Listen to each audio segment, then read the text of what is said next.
For August 28th, 2015, from the stylish high-tech underground studios of Ribbit Media in mercifully cooling off a little Cranston, Rhode Island, this is NewsUndies. For August 28th, 2015, this is NewsUndies, all the news that shouldn't be news. I'm Paul Torville with these headlines. When you shop at a place called the Save Yourself Survival and Tactical Gear store, I'm guessing you might have trust issues. And maybe be a little jumpy and perhaps not so smart. Charles Pearson, the sheriff of Muskogee County, Oklahoma, reports that the store began receiving threats after it posted a sign declaring the store a Muslim-free zone. It should be noted that not only does Save Yourself sell so-called survival and tactical gear, it has a shooting range. And is apparently a sort of a clubhouse for the local militia. It even says on their website, being part of a constitutional militia here in Oklahoma, we know what it's like to see and be a part of a natural disaster that can take everything away in a blink of an eye. Doing search and rescue and cleanup from tornadoes here in the heartland, we know it's imperative to have emergency supplies on hand and ready to go at a moment's notice. Come on down and see us spread the word, because only you can save yourself. Could that be code for, we'll teach you how to fight off the Jade Helm 15s and escape the FEMA concentration camps? Hard to say. But considering that their website consists of only 3 pages, and among the limited copy on the front page is a rather plain your error, my guess is it probably is. Sheriff Pearson stated that members of a self-proclaimed Oklahoma Patriot group had begun patrolling the store since the threats started coming in, and an unnamed member of the group was injured when the gun fell out of a bucket holster and discharged, striking him in the wrist. The takeaway is that guns are completely safe, and militia are here to protect our liberties by mishandling weapons and shooting themselves in the wrist. I'm sure that's right. A Carlsbad, California man was enjoying a musical performance on a beach in nearby Encinitas when he discovered a radio-controlled aircraft, what the press and general public keep calling drones, nearby. The man, Augustine Lehecka, felt threatened by the craft and threw his T-shirt on it, fouling the propellers, causing the craft to drop to the sand. Sheriff's deputies showed up about 10 minutes later, and Lehecka was booked into Vista Jail on one count of felony vandalism. The DA has since decided not to press charges. I wonder if he got his T-shirt back. I mean, if it was a concert shirt, he probably paid $100 for it.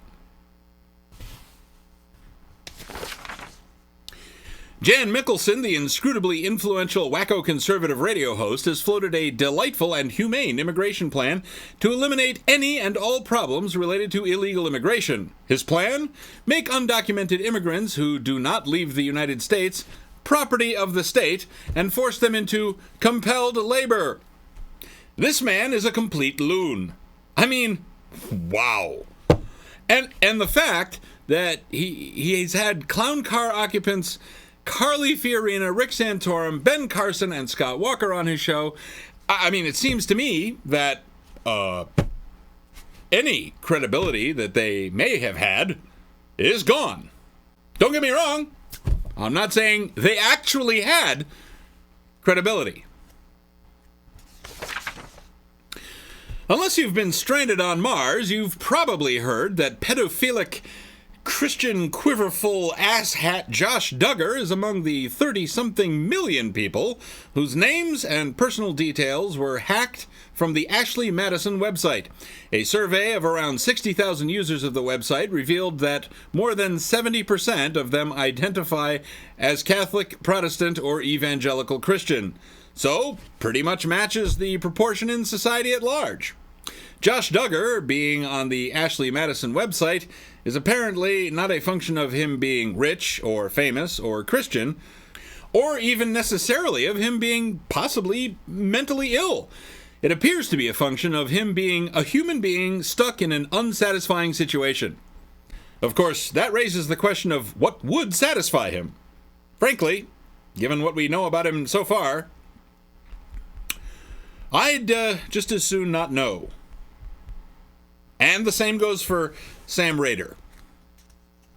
And finally, and I do mean finally, we all saw this coming, didn't we?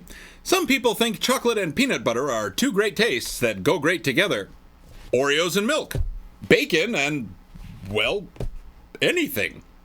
Guns and alcohol. Yes, guns and alcohol. And where? Texas? No. Arizona? No. California? No. As uniquely wacky as all those places can be, no. Try more south and more east. Florida, the state that brought us hanging chads and the Terry Schiavo case, has given the nod to a 12-lane indoor shooting range with a restaurant and a bar. What Florida city had the foresight to approve this faultless idea that couldn't possibly lead to something horrible? Why, Daytona Beach, of course. Really? What other city has the sensibility and restraint to conceive of such a thing? Let alone approve it.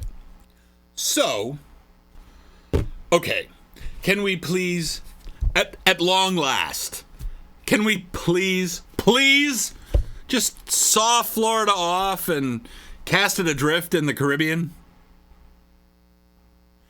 Well, that's all for this edition of NewsUndies. If you see news that shouldn't be news, you can submit your story tips online at newsundies.com or on Twitter with the hashtag NUSTip. NewsUndies is a weekly show. We'll be back on Friday, September 4th with fresh and skimpy undies.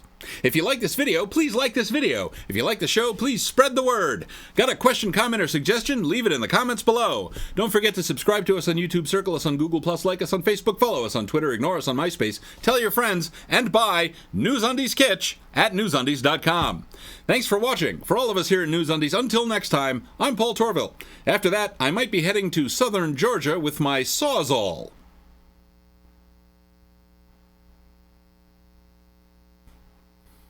Thanks to story tippers Jeff, the God of Biscuits, and Anonymous.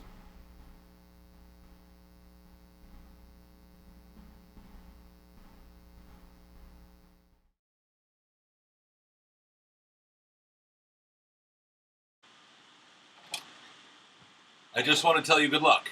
We're all counting on you.